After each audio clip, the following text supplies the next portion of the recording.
A world record was broken to protect football fields from climate change. The world's largest battery electric ship is showing what clean shipping could look like. Mangrove forests are showing signs of global rebound. This is Chat Council, and here are 7 good news stories from around the world that you probably didn't hear enough about this week. Ahead of the World Cup, thousands of people came together for something bigger than sport. On June 6th, 511 football players gathered in Miami Beach to break a Guinness World Record. But the real scale was much larger.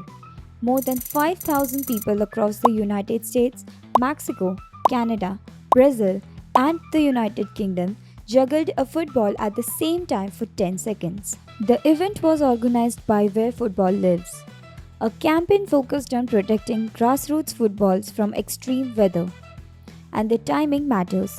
Climate change is not just about melting ice or rising seas. It is already affecting local playgrounds, parks, and sports fields. In the US, parents estimated that children lost about 1 full week of practices or competitions in 2024 because of extreme heat, wildfire smoke, flooding, and unpredictable winters. The funds raised will support upgrades to community football sites in the US and Mexico, helping them deal with heat, flooding, and cold. The good news is that this was not just symbolic. It connected global attention, sport, money, and local climate adaptation into one clear message. Protecting the game also means protecting the places where children play it. In Hungary, Budapest, Pride has been allowed to go ahead in 2026, a major symbolic shift after years of pressure on LGBTQ rights. Hungarian police said they will not prevent people from taking part in the parade, and the Budapest Metropolitan Police approved the event while placing restrictions on 3 counter demonstrations. That matters because, under former Prime Minister Viktor Orban, Hungary became one of Europe's most controversial countries on LGBTQ rights. In 2025, Hungary's parliament passed legislation that helped authorities ban Budapest Pride. But Budapest Mayor Gergely Karácsony found a legal route to hold the march anyway. More than 100,000 people attended, including Europeans, politicians, and critics of Orban's government. Karácsony later faced legal action, but those proceedings were suspended, and the European Union's top court also struck down key parts of Hungary's anti-LGBTQ legal framework. Now, under Prime Minister Peter Magyar, the approval of Budapest Pride is being seen as a hopeful signal. The parade is set for 27th June. The good news is not just that one event can happen, it is that public space, civil rights, and democratic expression are being reopened after years of restrictions. China's electric vehicle revolution is not only reducing emission, it may already be saving lives. A new study published in Nature Health looked at pollution trends across Chinese cities and estimated that the rise of electric and new energy vehicles prevented roughly 262,000 premature deaths. The study compared real pollution levels with a scenario where conventional petrol and diesel vehicles remained dominant. The result was striking. Carbon monoxide levels were more than 30% lower than they would have been without the shift to cleaner vehicles. Fine particulate pollution also fell significantly. That matters because air pollution is linked to heart disease, stroke, lung cancer, and respiratory illness. China is the world's largest TV market. In recent years, electric vehicles have grown from niche products into a major part of car sales.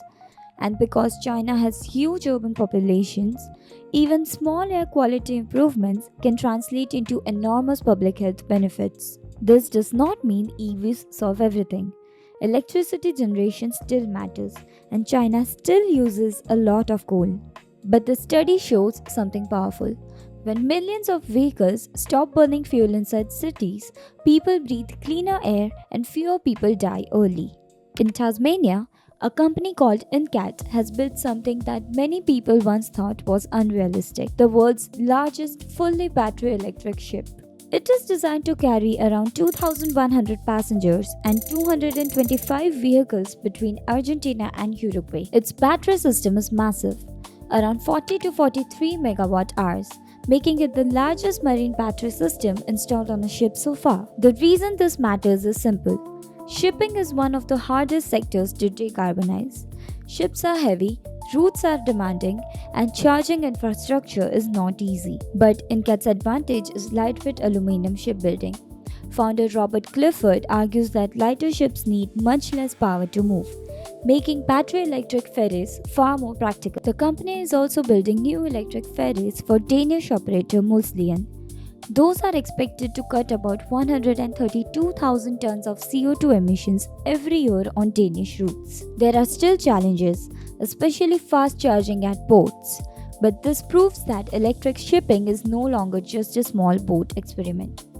It is moving into large, commercial, passenger transport, and that is a big deal. A new Gallup World Poll report has found something quietly hopeful. Globally, more people are satisfied with their freedom to choose what they do with their lives than they were 2 decades ago. In 2025, a median of 82% of adults across 138 countries said they were satisfied with this freedom. Only 17% said they were dissatisfied. That is significantly higher than the 71% recorded at the start of Gallup's trend in 2006. The lowest point came in 2008 during the global financial crisis, where satisfaction fell to 65%. The biggest gains have come from countries where people once felt far less free, especially in parts of Eastern Europe, the Balkans, and the Caucasus.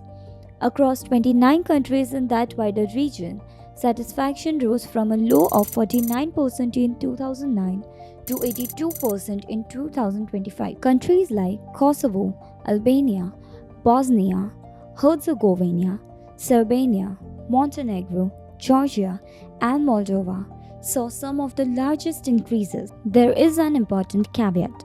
Feeling free is not always the same as having strong political rights, but the trend still matters.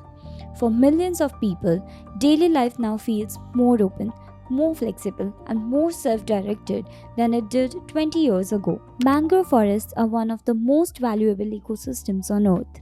They protect coastlines from storms, store large amounts of carbon, support fisheries, and provide nurseries for marine life. For decades, the story around mangroves was mostly one of loss. They were cleared for development, aquaculture, agriculture, and lodging. But a new study led by Tulane University, using 4 decades of satellite data, found a more hopeful global picture. Mangroves declined heavily through the late 20th century, losing nearly 2,900 square kilometers between the 1980s and 2010. But over the past 16 years, gains have outpaced losses. By 2023, global mangrove area had rebounded so much that the net decline over the full 4-decade period was only about 1%. That does not mean the problem is solved. Some regions are still losing mangroves. Young forests do not provide the same benefits as mature ones, and extreme events can reverse progress quickly. In some places, mangroves are recolonizing abandoned aquaculture ponds and newly formed mudflats. In others, protection policies are slowing degradation. This is what real environmental progress often looks like. Not instant victory, but a trend finally blending in the right direction. In California, a wildlife bridge built to protect animals and drivers is already being used, even before construction is fully complete. The crossing is being built over Route 97 in Siskiyou County, a corridor where deer, elk, and other animals frequently try to cross the highway. Collisions are a serious problem. In the United States, an estimated 1 million to 2 million wildlife crashes happen every year, causing around 200 human deaths, 26,000 injuries, and billions of dollars in costs. This new overcrossing is about 100 feet long and 140 feet wide. It also includes fencing to guide animals towards the bridge instead of onto the road. And then came the best sign possible. Cameras captured 3 mule deer using the bridge before it was even finished. Officials also reported signs of other animals, including a bobcat, around the crossing. This matters because wildlife crossings solve 2 problems at once. They reduce road deaths for animals and they make highways safer for humans. It is a simple idea, but a powerful one. Instead of forcing animals to adapt to roads, We can redesign roads to respect the movement of wildlife. And these were some of the good news stories from around the world. We will be back next week with your weekly dose of good news. And for staying with us till the end, here's a cute picture for you.